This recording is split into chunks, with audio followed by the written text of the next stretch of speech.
Hey y'all, my name is Briley Casanova, and I'm a certified mental performance consultant, or CMPC for short. Welcome back to another PEP Talk. And today I have the honor and pleasure of having Dr. Jim Taylor with me.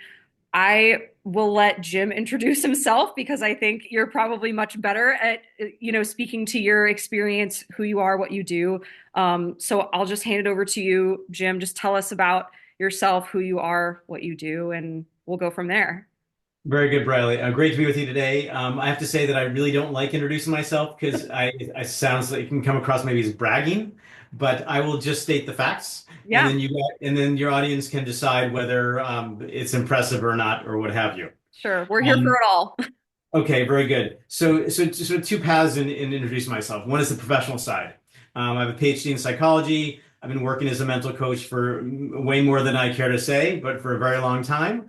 I've written 18 books. I've been the editor of 5 textbooks. My blog posts have been read by something like 11 million people. Everything I do, I'm driven by a passion to help people. I love sports, I love psychology. Put them together. What do you get? Hopefully a career. And it's gone so far, quite well so far. Yes. On the athletic side, I also work with athletes from junior elites to collegiates to adult athletes to professionals and Olympic gold medalists. So Right. I work across many sports. My athletic life. In my youth, I was an alpine ski racer. I was world ranked. I competed against the best in the world, but my little saying about my ski racing career was that I competed against the best in the world, but they weren't worried about me. Um, but my experience as a ski racer helped me find sports psychology, and which has been my passion and my direction of and meaning in my career. So I'm very appreciative of those experiences. After that, in college, I started studying karate. I became a second degree black belt in karate, tournament fighter, which was incredibly psychological because there's nothing more elemental than facing somebody who's trying to beat you up. Yeah.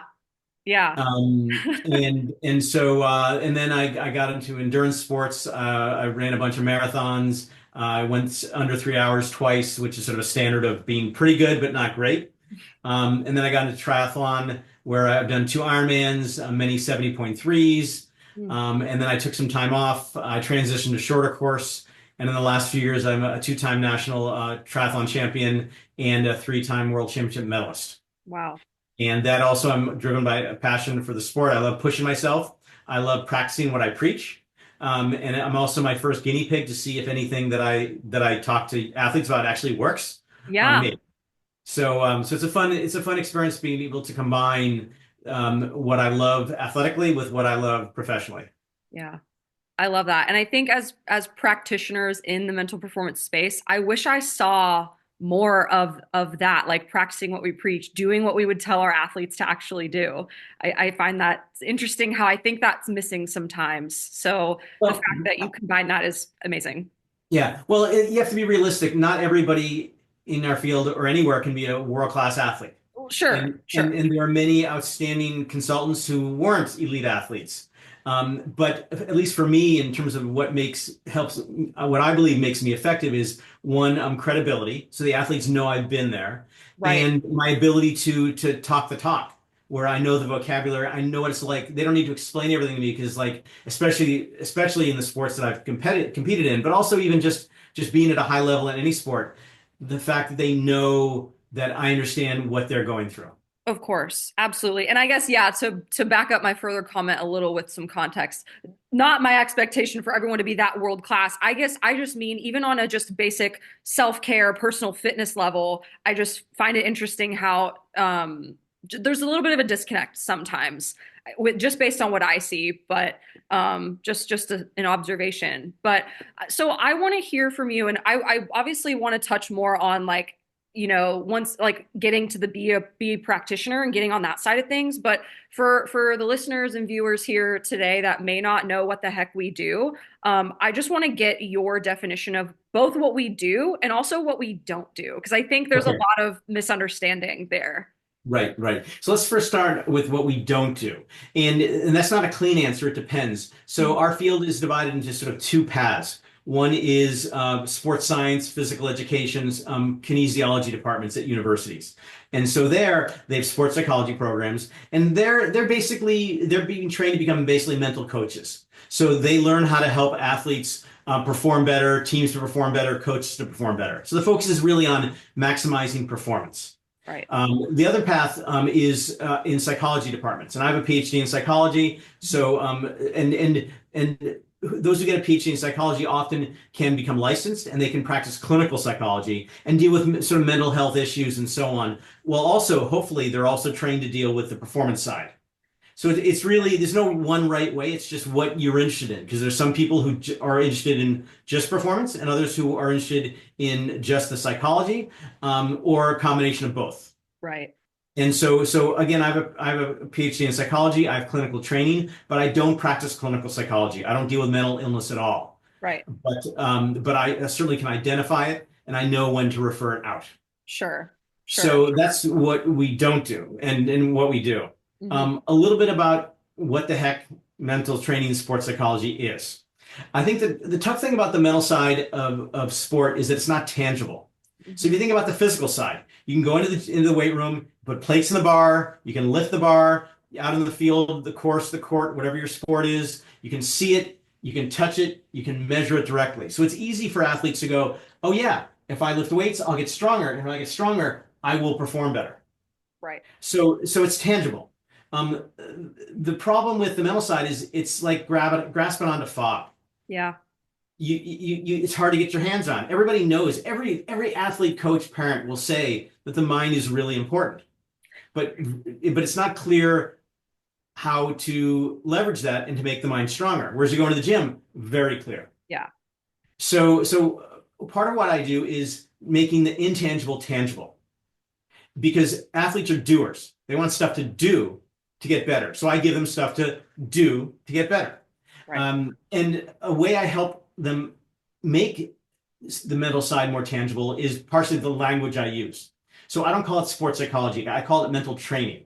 Because again, athletes can understand training. They do it all the time in the weight room, out on the court, course, field, rink, wherever. Absolutely. Also, I talk, I don't, the mind is like, athletes will come to me and they'll go, yeah, things just aren't working in my head, but you can't talk about something if you don't have a vocabulary.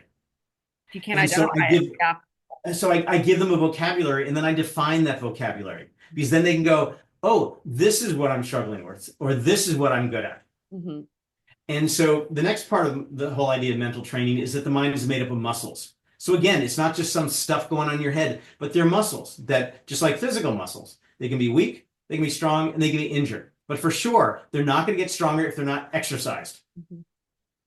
Continuing that metaphor even further is mental exercises. So if you have mental muscles, you need to mentally train them with exercises.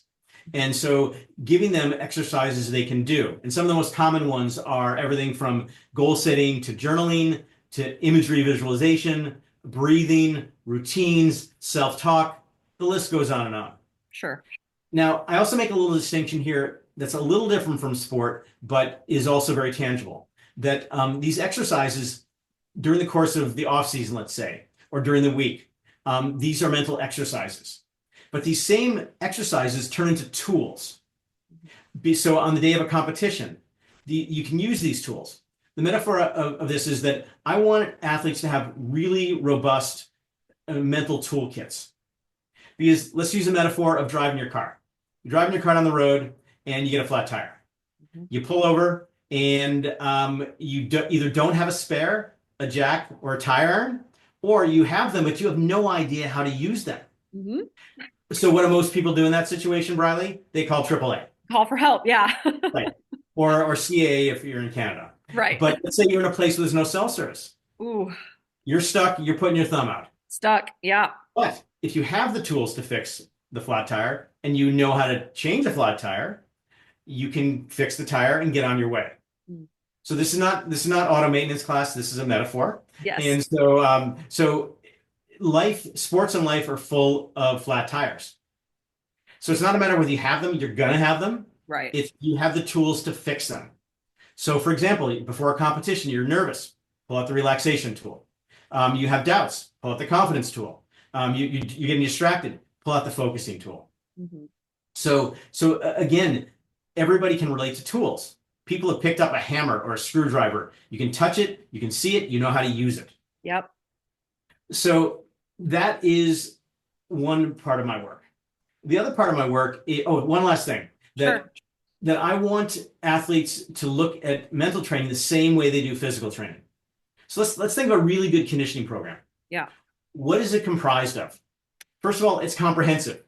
It Hmm. doesn't just cover your glutes, or your abs, or your endurance, or your mobility. Everything related to physical performance, it strengthens. Right. Also, it's structure. Athletes just don't just go into the weight room and just do whatever. They're on a program, a structured program that's designed to help them get as strong as they can and more fit in all the different ways as fast as possible. Hmm. Third, it's consistent. Athletes don't just go into the gym every 3 weeks and do arm curls. They're in there 5, 6 days a week, depending upon the sport, depending upon the time of year. Right. Also, effort is put into it. So you can have this unbelievable world-class conditioning program, but if you don't put in the effort, you're not going to get stronger. What you put in is what you get out. Exactly, Yep. exactly. And often it's periodized. If you're from, I'm sure you're familiar Yes. with the concept that at different times of the year, you Yes. focus on different areas. So it might be Right. endurance, then power, then agility, and etc. Right. I with my mental training, same thing. In the off season, early off season, I'm focusing on certain things. Middle, late preseason, and competitive season, different areas. Hmm. Um, and hopefully it's personalized. Hmm. So, you can go to online, you can go to my website and learn about all these different mental training tools or exercises. But ideally, people bring me in to get involved because I create a program that's just for them, what's based on their needs and goals. Customized. Right, exactly. Yeah. So, second half of my work, and this is where it gets more psychological and less sort of performance-ish, Okay. is that it has to do with attitudes and perceptions and beliefs and emotions. Hmm. So there are a lot of athletes I work with who have pretty strong mental muscles and have a pretty good mental toolkit, but they enter a competition with unhealthy attitudes, beliefs, perceptions, and emotions. Mm. And I'll give you some examples in a sec. But Sure. the problem with this is that they've already lost even before they've gone on to the field of play. Right. So examples of unhealthy attitudes: overinvestment, where their self-identity, their self-esteem, their goals are too connected with results, such that when they go to compete, it's almost like they're putting their life on the line. Mm. Now, I don't mean their physical life, although yes, injuries occur, and sadly, on rare occasions in some sports, people die. But it's Right. more like their psychological and emotional lives on the line Yeah. if they fail. Perfectionism, another massive attitude that starts out helping because perfectionists work unbelievably hard to be perfect, Hmm. but ultimately it holds them back Hmm. because perfectionists are often afraid to take risks. Right. Fear of failure, epidemic in our culture, and probably the number one reason why parents send their kids to me. And I work with kids down to 11 years old up to Okay. 30, 40-year-old, very accomplished athletes. That was going to be my next question. So I like this. Yes. Okay, good. So parents don't know that's why they're bringing their kids to me, but that's the underlying issue holding their kids back. Right. Because the classic situation is they train great, they practice great, but Mhm. you put them in a competition and nothing. Yeah, all bets are off. Yep. Right. And that says it's mental because you can't if you can perform well in training, you have to be capable physically, technically, tactically of performing well in competition. Right. A preoccupation with results. Hmm. And we live in a culture where results matter, and they do. They But do. here's the problem. By focusing on results, it actually prevents you from getting those results. Yeah. And the last major attitude problem is expectation and pressure. Hmm. So the metaphor I use is imagine an athlete's about to walk onto the field of play, and they're forced to put on a 25-pound weight vest. How are they going to feel? Mm. Weighed down, heavy, Heavier. sluggish. Yeah. How are they going to perform? Not well. And so a lot of my work is about, and that weight vest, metaphorically, is filled with these unhealthy attitudes, perceptions, beliefs, and emotions. I So a see. lot of my work is about taking out the weights in the weight vest.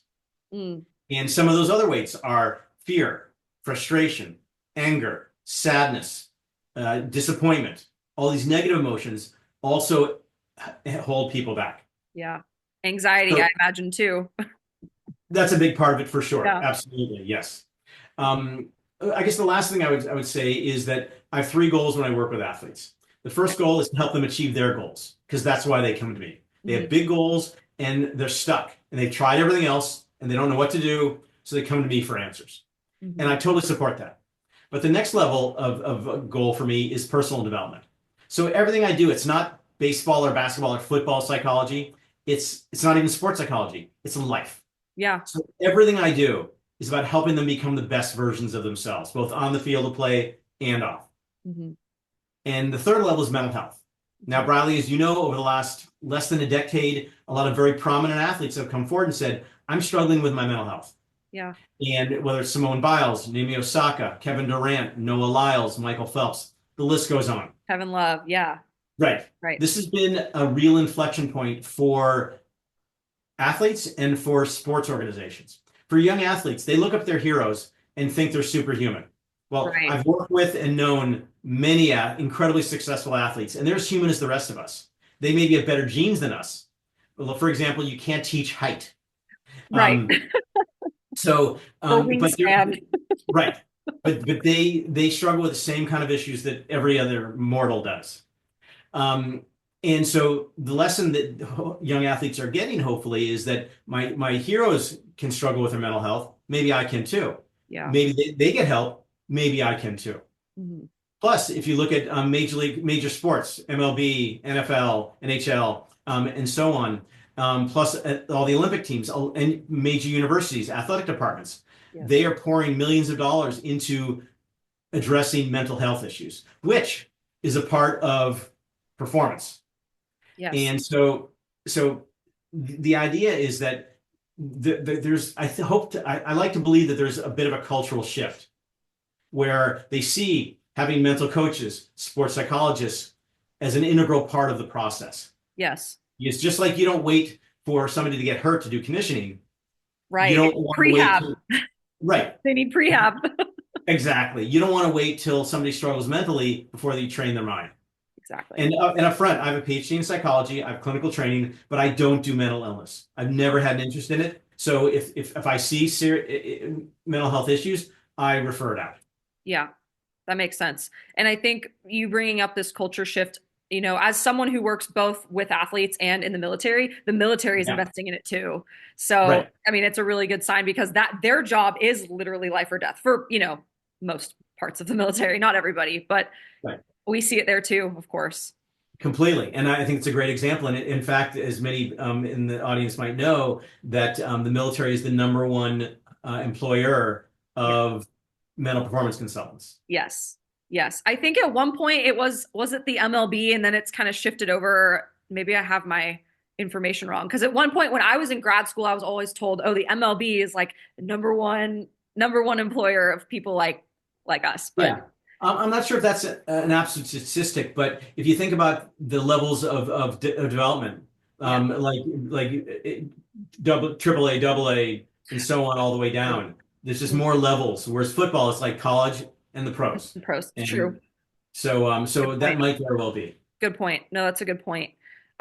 So in kind of in this vein of discussion, what do you think are some common misconceptions about us as practitioners in our field at large? And I guess maybe speaking to just like the parents of young athletes, or maybe there's an athlete out there listening to this and we want to kind of help them shop around for the right person. Just what are some misconceptions that you notice? Yeah, unfortunately, the field of mental coaching and sports psychology is not regulated. Hmm. Like to call yourself a psychologist, you have to be licensed in a state by their board of what's called board of examiners. But Right. anybody can call themselves a mental coach. Sure. And in psychology, what how competence is defined is based on education, training, and experience. Hmm. And the fact is, though, that there's up until recently, when CPMC, when Certified Mental Performance Consultants came about through this organization that we both belong to, you could just watch YouTube videos, you could read some books and call yourself a mental performance consultant. Yeah.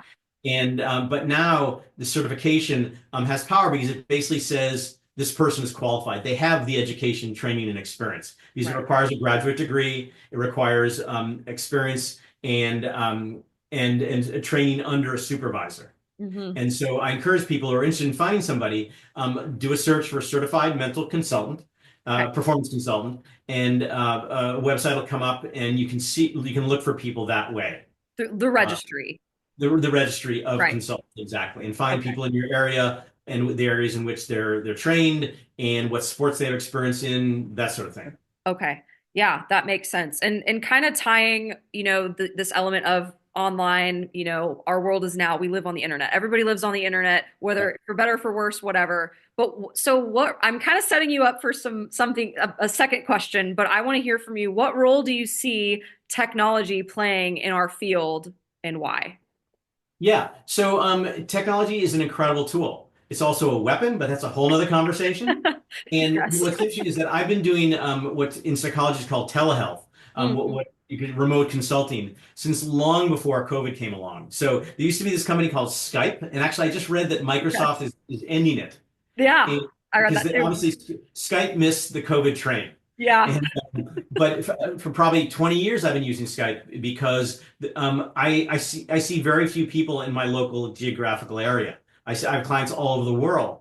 And so what it's done for us is that it's opened the world to be our audience rather than just where we are locally. Yeah. And so I think in many ways it's a wonderful thing because I work with somebody in Saudi Arabia, in Bangkok, in all over Europe, South America, and I found that group work remotely, I don't find that effective. Yeah. But one-on-one, I develop great relationships with athletes, with people who I'll never meet in person, amazingly enough. Right.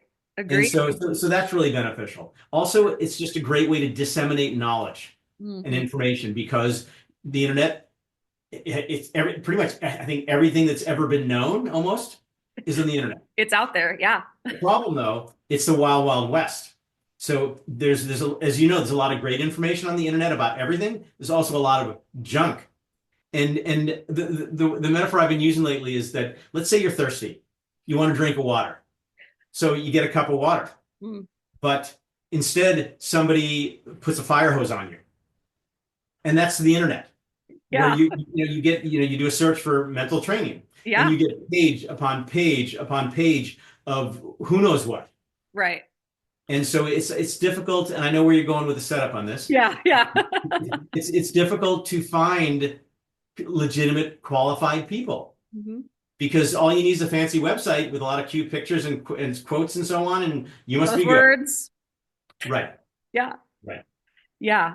So based on that, I want you to share as much or as little as you would like to share about Mind2. Like what makes it unique, special? What separates it from other technology resources out there? Just tell us about it.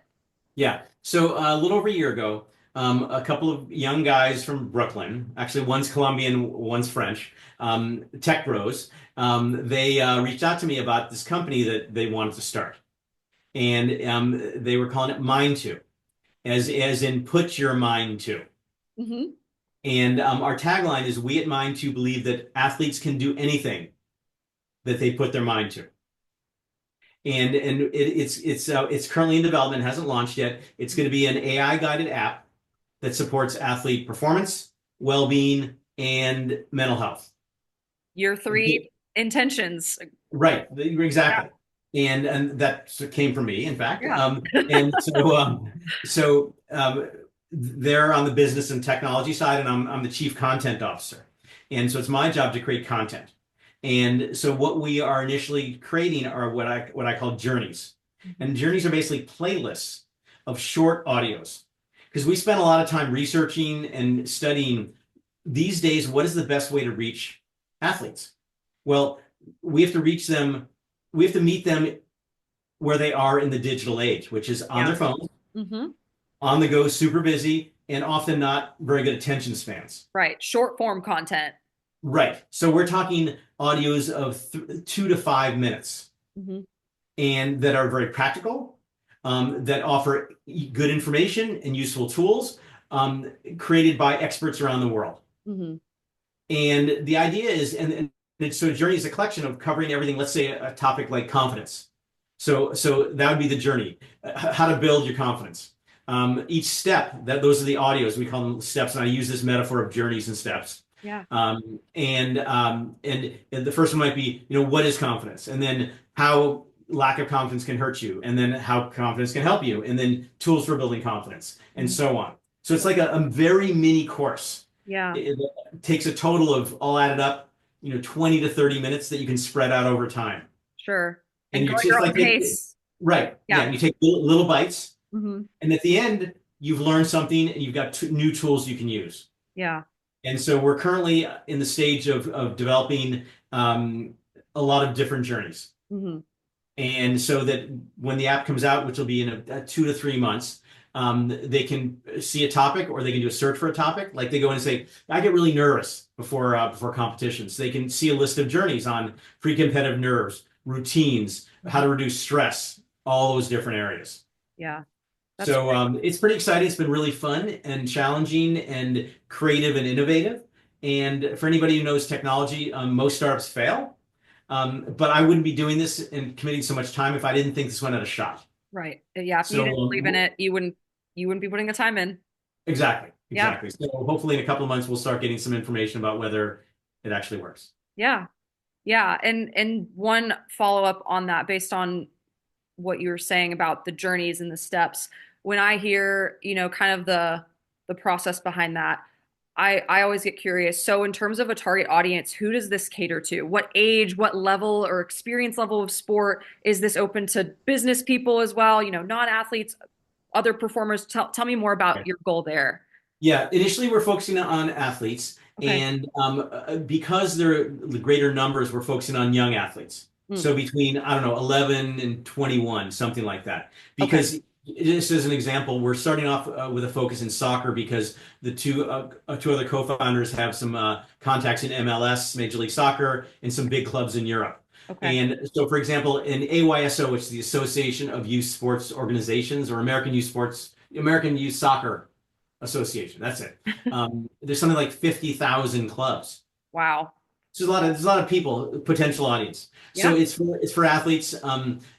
We're targeting both what's called B2B, business to business, meaning we're the first B, and the second B are clubs and teams. Okay. Because one of the hardest things for teams, whether it's a professional, university, or a youth program, is how to get meaningful content to the athletes. In the hands and eyes of the people that want it. Yeah. Right. And need it. Yeah, I need And it. so, obviously universities, pro teams have sports psychologists on staff. Mhm. But for example, a major, let's say Duke or North Carolina or Michigan, a major Division One athletic department, Right. they'll have three sports psychologists and 600 athletes. Hundreds, yeah.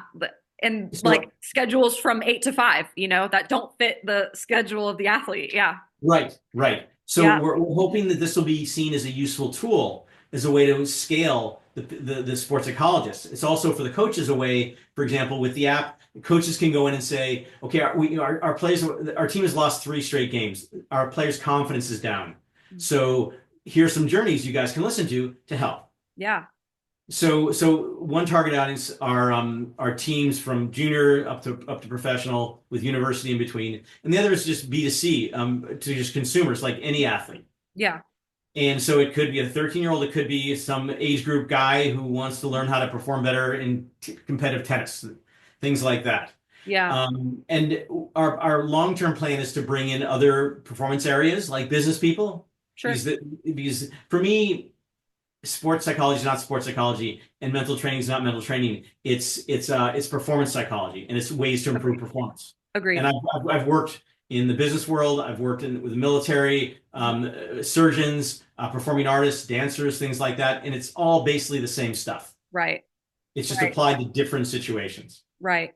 and Exactly. different cultures, different kind of challenges. Exactly. So that's a goal for us as later down the road. But right Okay. now we're just working on developing the app, developing the content, and making sure that we're going to be able to provide something that will be seen as value. Yeah. Absolutely. And so is there a role that the parents could also play if we're, trying to get to the kids? Obviously, having the parents buy in is kind of Yes. a step in that process too. Right, because invariably, we'll sell a subscription like Spotify or Duolingo or all these others. So, Okay. so for like $6.99 a month, it's the parents who are going to pay for it. Right. And Right. also from an organizational perspective, if you ask youth sports programs what the biggest friction point is, they'll say parents. Parents. Yeah. Right. Of And that's a problem because ultimately everybody wants the same thing is for their kids to have a great experience. course. But I've worked with, I can't say how many hundreds of youth sports programs, and there's almost every time friction. Hmm. So if the programs can offer something of value to the parents where they feel valued, where they feel engaged, where they can be better sport parents, Right. then that's a massive benefits to the clubs, to the Right. teams. Right. Right. Everybody wins, you know, at the end of the day, if the parents or the friction there is reduced, if the coaches are bought in and they know where to direct the athlete and the athlete knows exactly what to do to get to the next step, everybody benefits. So, Absolutely. And another content area we're going to begin in the next month or two is Parent Channel, where okay. where we'll Love that. create journeys. We'll create journeys on how to be the best sport parent you can be. Okay. That I was And curious about that. yeah, and I've written a book on the topic, and I give parent talks, sport parent talks all the time, and parents love this stuff. Yeah. And they Yeah. love to see that their kids are learning about this stuff now Right. because I was talking to an adult client about this just today that actually I was talking to some parents about their kid and that we all as we develop as human beings have challenges but it's better to meet those challenges when you're 17 than when you're 57 Yeah. because it's not as baked in. And so parents want their kids to become the best versions of themselves. Yes, they want to help them achieve their sports goals, and of course, they want them to be mentally healthy. Of course, of course. And I think sometimes, I don't know if maybe you necessarily agree with this, but something I notice, and maybe this is just me being in the world of gymnastics specifically, so I'm a little biased on this, but speaking to the parent lens, I think once you equip them with a lot of these tools and, you know, potential steps and journeys that you talk about, I think parents find that they actually have to do less instead of doing more. It's more about Right. pulling back and holding back and reining it in rather than doing more for the athlete Right. or the Absolutely. parent. Yeah. So, Because we want young athletes to own their sports participation. mhm. And I say this jokingly, but also with a little bit of seriousness that, again, I've worked with a huge number of parents over the years and given talks to them and so on. And the way I put it is that the vast majority of parents are well-intentioned. They want what's best Of for their kids. course, of course. Some are misguided and a Sure. few are mentally ill. And Happens. and for those, you can't do anything about those, Right. probably. Right. But most parents, if there's no instruction manual on being a parent or a sport parent, so they just start making it up. And Sure. so if you tell them what to do, the vast majority of parents will do everything they can to do the right thing. Yes. And that just Very opens up the receptive. world for kids. Yeah. Yes. Yeah. I find them to be very receptive as kind of like what you were just saying. Absolutely. Cool. So, thank you for kind of answering this first block of questions that I had for you. I do want to transition now that we kind of understand more about what is and what is not mental performance or performance psychology. I want to hear more just personally from you about how you made it and like what we could tell grad students, kids, you know, people that want to, you know, take over our spots one day in the field. So I just want to hear how are you making it? I guess I shouldn't say how did you make it because you're still making it. So how are you making it and to what do you owe that success? Yeah, boy, that's a huge question. It's one I've thought about a lot, and I have to say I don't have all the answers, but I have some ideas. Great. And first of all, there are certain qualities you need because not everybody is cut out to be a mental performance consultant or a sports psychologist because it's a small business Hmm. and there's no security. And so there are paid jobs like working for the military, working for an athletic department, but they're very few. And so you're basically an entrepreneur, and the product you're selling is you. So without patting myself on the back, you have to be pretty darn intelligent. Pat You have to yourself on be, the back, Jim. You can do that here. thank you. You can do that here. You have to be very creative and innovative because I was saying that if you do what everybody, if you want to do what everybody else does, do what everybody else does. And so if you want to separate yourself, distinguish yourself, you have to do different things. Hmm. And not everybody's cut out for that. You have to be highly risk available, meaning you have to be willing to take risks because as a small business owner or an entrepreneur, you have, I think, like at least a 50-50 chance of failing. Right. And so the odds are not in your favor in this field. No. But I don't think I'm so special that I'm the only one who can do it. But not everybody can do it for sure. Right. And so you have to have a high tolerance for risk and you have to be willing to put yourself out there. Hmm. And I think speaking and writing skills are absolutely essential because you can get clients by giving talks. Yeah. So if you're not a good speaker or you get stage fright, probably not the avenue for you unless you want to work on it and overcome it. Right. If you can't write, I suppose you can do audios and videos on TikTok, but you have to write the scripts for them. Yeah. And I probably put on the internet probably maybe not thousands, but over 1,000 articles over the years. Yeah. And I began on social media and blogging, I think in 2009. And so you have to leverage technology these days for sure. When I started, they didn't have a thing called the internet. Right. They didn't have cell phones. And so I was limited to my local geographic area or my network. Hmm. And by the way, this brings up, let me put off technology for a second and talk about networks, Yeah. is that it helps if you already have a network. So I was, as I said, a world-ranked alpine ski racer. Hmm. So I was well known. People all around the country, the coaches, the directors, the kids, they knew me. Yeah. Your And so name is out there. yes. And so I was able to, after I got my doctorate and started practicing, I was able to send letters out. They didn't have email back then, and or call people up and Right. say, "Hey, come and give a talk to your program." Yeah. And so that network gave me an in. Yeah. The warm And working intro. with, yeah, working with ski races has been probably, for a while it was probably 70-80% of my practice. Now it's maybe less than half. Okay. But it's always there because, again, patting myself on the back, I'm sort of the go-to guy Yeah. because there's not a lot of other people who have that combination of elite ski racing experience and the sports psychology mental training experience. Right. So if you've competed at any kind of level or coached at any level, then you can use that credibility plus the connections to get in the door. Right. Right. Okay, these days, of course, like I said, everything is about technology.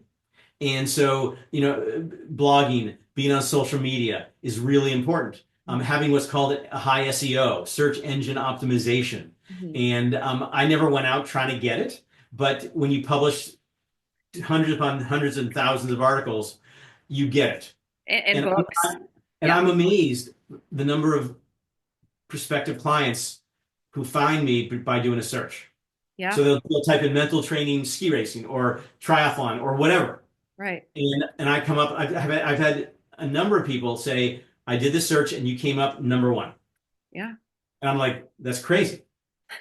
And because Wild. the nice thing about the internet is your audience goes from your local community to the world. The whole world. But the problem is your competition goes from a local community to the world. Right. And if you do a search, and I do it periodically just to see what's out there, and there's Yeah. all these Apex Consulting and Pinnacle Performance and all these different names of consulting firms and things like that, people who are doing this, and they all look the same. Hmm. And so it's about distinguishing yourself. It's about setting yourself apart. It's about identifying what makes you unique. Right. And part of my brand, obviously, is my athletic background. Yeah. And And to this your day, name. I mean, it's your name too. Like, that's another interesting thing. So, most consultants out there come up with some sort of like inspirational name. yeah. And I don't necessarily have anything against that, but I'm not selling mental training. I'm not selling sports psychology. I'm selling Dr. Jim Taylor. Right. So when people come to me, they're not looking for a sports psychologist. They're They're looking. looking for Dr. Jim Taylor. Yeah. And if they can afford me, they're going to hire me. Yeah. And so, and I don't say that to make it sound like I'm all that, but that's simply what the world has communicated to me. Right. And so that's the challenge. And it takes time, it takes persistence. I jokingly say that the way to become successful in our field is to have family, money, or a partner who will support you.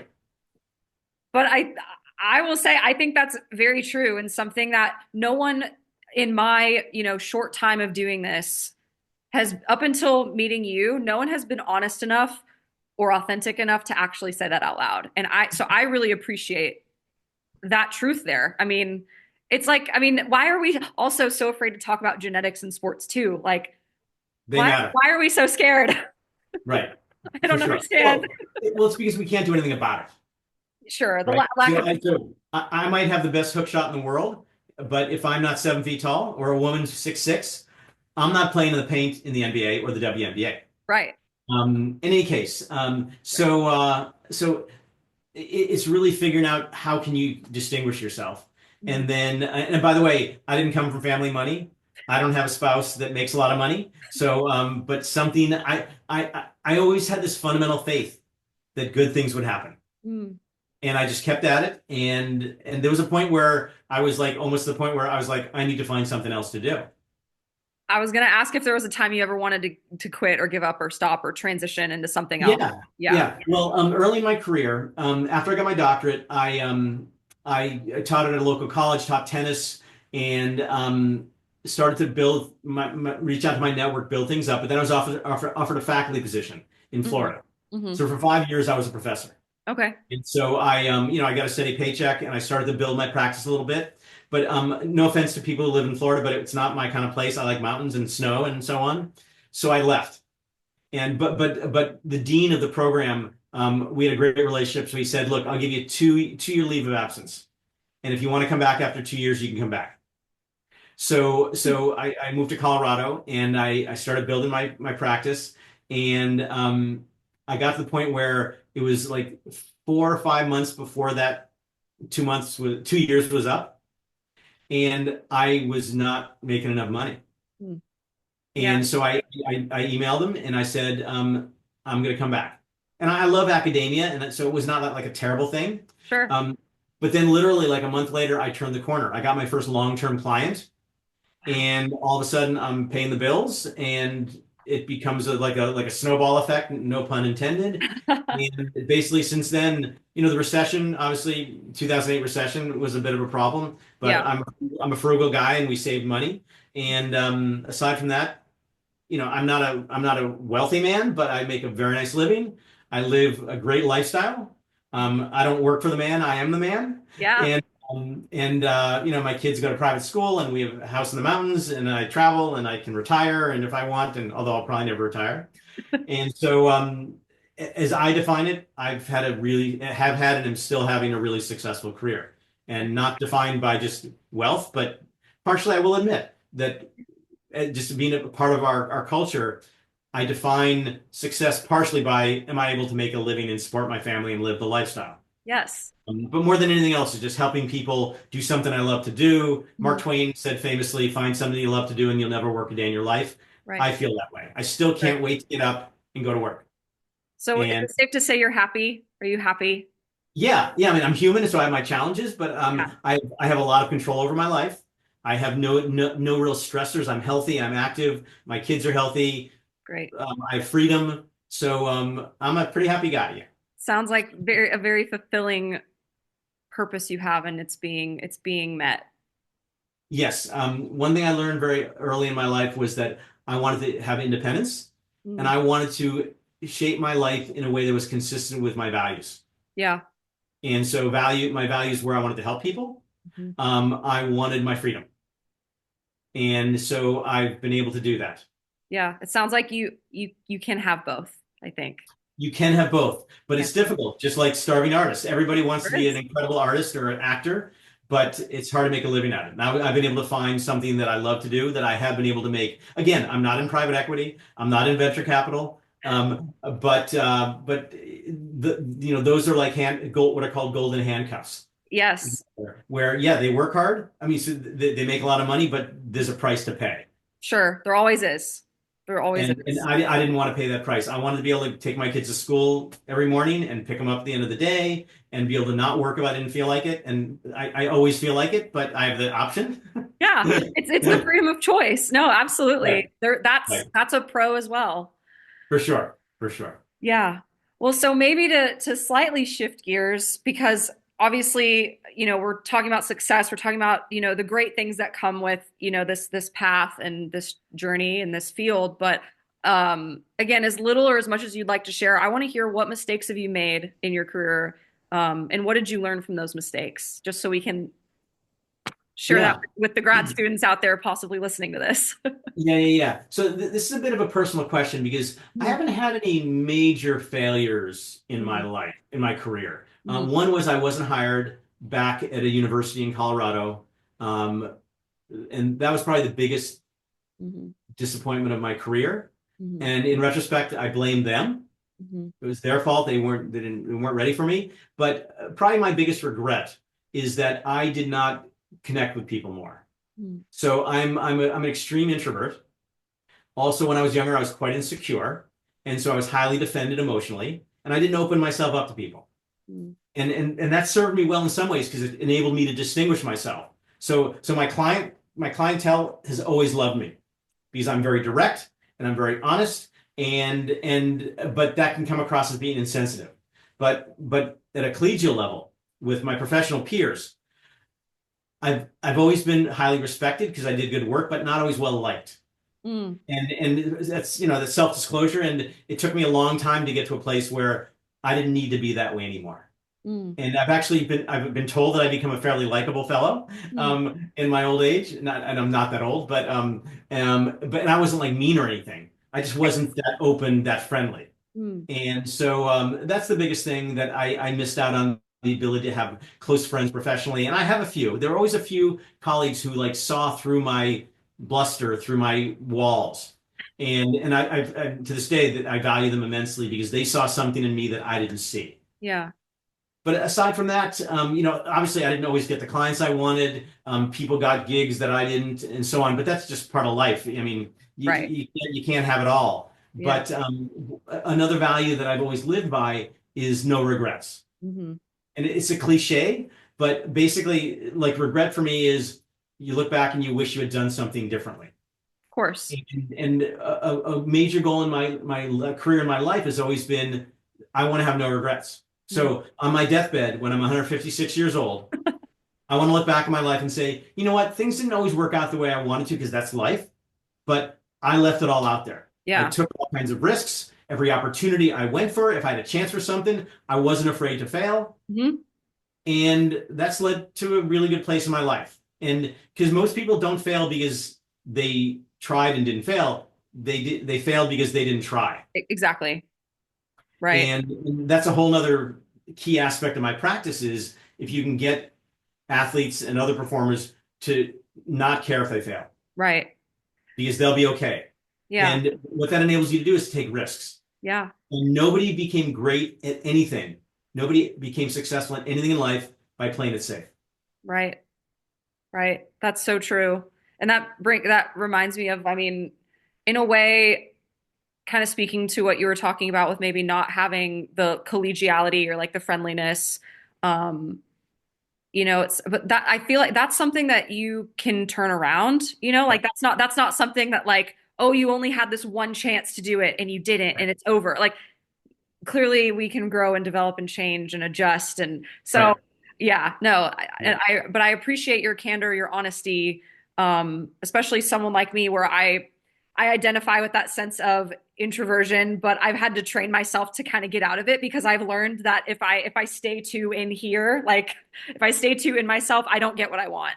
And Yeah. that, like that's no fun. And like you Right. have to kind of you choose your hard, right? You choose Right. your hard and you risk either not being liked, like the route you kind of maybe initially went, but clearly it's kind of worked out for you. So, Well, yes, no, take and that for what you will. on balance, that's the one thing that I would change if I could. But I Sure. also accept that we're human and we have different trajectories, Yes. and it took me longer to figure it out, but I think I figured it out, and now I'm developing some great relationships professionally as well as Great. just in relationships with people in my life. It's life. Yeah.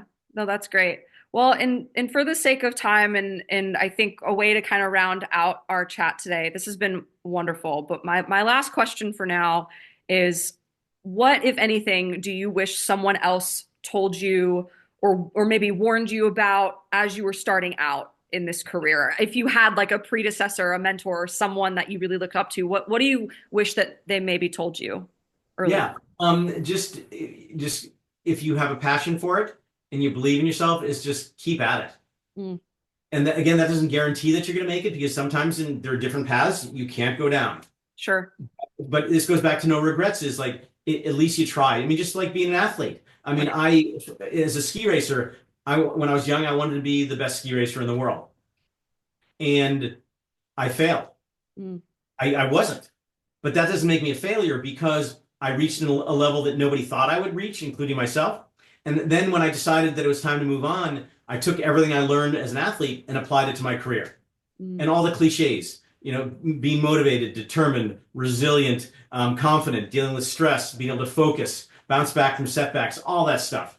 All of it. And so it's just like, but you have to go all in. This is a theme that I've been with a couple of my clients who just aren't quite able to go all in. Is like you're not going to be truly successful unless you just go all in, which means accept that you might fail. Yeah. We have to, yeah, like there's an element of letting go. Like you have to let go and like know what to cling to and know what to let go of. Like the Right, constant like competing commitments that can right. get really messy and complicated Yeah. fast.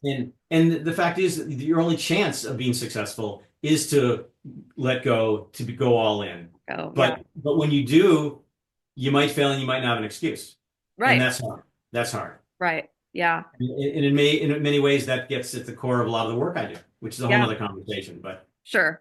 Of course. Kind of distill that into, I think I heard like a financial person say this recently, but like the choose your hard, like winning and losing are both hard, but would you rather like, or even striving for winning is hard, but like, would you rather at least say that you tried and still right. fail and accept that, or just not try at all and then you've kind of written the story yourself? But anyway, yeah, I think that's a great place to land.